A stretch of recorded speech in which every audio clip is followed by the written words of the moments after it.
Welcome to another video. In this video we'll talk about shadow and how to work with shadows on your elements in Titan Web. So simplest way to show you is if I grab a text over here, and if I click on the style icon, you've got something called shadows, and you can choose a color here. For example, let's say I'll choose a blue, and then I choose an X like 3. Alright, you can see that little blues are coming out. You can also adjust how blurry you want it. Alright, so this is how blurry I want it.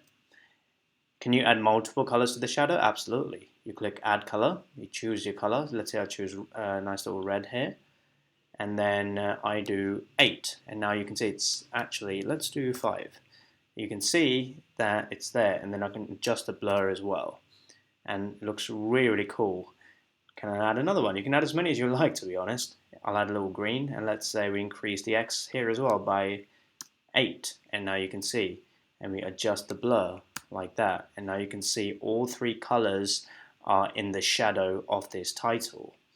And that is all there is to it in terms of how to use shadow with within an element. You just click on your styling, and under all of it you will find shadow, and you can add multiple shadows, adjust the X, the Y, and the blur as well. And if you want to remove it, just simply click X and it's gone like that.